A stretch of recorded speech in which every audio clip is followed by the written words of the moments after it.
पहाड़ों की चुड़ैल। हिमालय की गोद में बसा एक छोटा सा गांव, कन्हारपुर, जहां लोग सूरज ढलते ही अपने घरों में दुबक जाते थे। कहते हैं कि गांव के पास के घने जंगल में एक पहाड़ी डायन का वास था।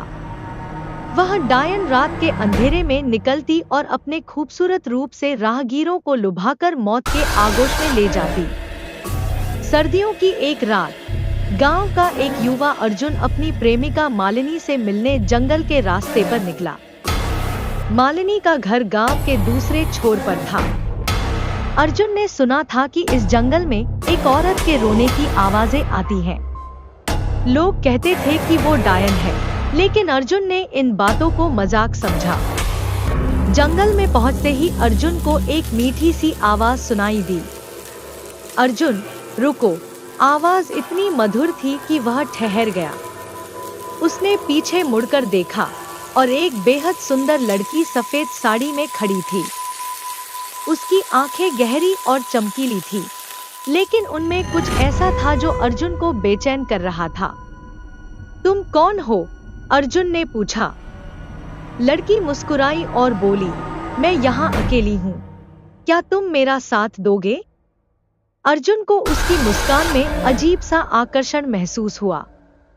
जैसे ही उसने लड़की के करीब जाना चाहा, अचानक ठंडी हवा का झोंका आया और सब कुछ सन्नाटे में बदल गया।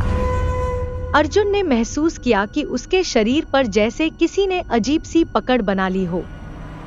जैसे ही लड़की ने अर्जुन का हाथ पकड़ा, उसकी सुंदरता एक पल में गायब हो गई। उसके चेहरे की चमड़ी काली और झुर्रियों भरी हो गई। उसकी आंखें लाल अंगारों की तरह चमकने लगी और नाखून इतने लंबे हो गए कि उन्होंने अर्जुन की गर्दन तक पहुंचने की कोशिश की। अर्जुन ने हिम्मत जुटाकर अपना हाथ छुड़ाया और भागने की कोशिश की, लेकिन डायन ने हंसते हुए कहा, तुम भाग नहीं सकते। जिसने मुझे देख लिया वह मेरी मौत का शिकार बनता है। भागते भागते अर्जुन को एक बूढ़े साधु की कुटिया दिखाई दी। उसने भीतर घुसकर दरवाजा बंद कर लिया। साधु पहले से जानता था कि अर्जुन किस खतरे में है। उसने बताया कि वह डायन कोई और नहीं, बल्कि मालिनी की मृत दादी राधिका की आत्मा है। राधिका को उसके पति ने विश्वासघात कर मार डाला था और वह अब हर प्रेमी जोड़े से बदला लेती है। साधु ने अर्जुन को एक अम दिया और कहा, इसे पहनकर जंगल से निकल जाओ, लेकिन किसी भी हालत में पीछे मुड़कर मत देखना। अर्जुन ने वैसा ही किया। वह अम पहनकर गांव की ओर भागा। डायन उसके पीछे दौड़ती रही और अपने डरावने स्वर में चिल्लाती रही, लेकिन अर्जुन ने पीछे मुड़कर नहीं देखा।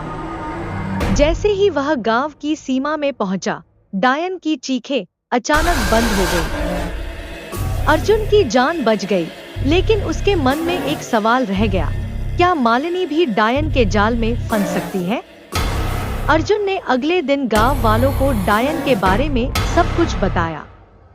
गांव के बुजुर्गों ने जंगल में हवन किया, लेकिन आज भी कुछ लोग कहते हैं कि उस रात अर्जुन ने जो सुना वह सिर्फ शुरुआत थी। डायन अभी भी वही है और हर नए प्रेमी जोड़े का इंतजार करती है। अगर आपको यह कहानी पसंद आई हो तो वीडियो को लाइक, सब्सक्राइब और शेयर जरूर करें। अगली बार एक और खौफनाक किस्सा लेकर हम फिर हाजिर होंगे। क्या आप अगली कहानी के लिए तैयार हैं?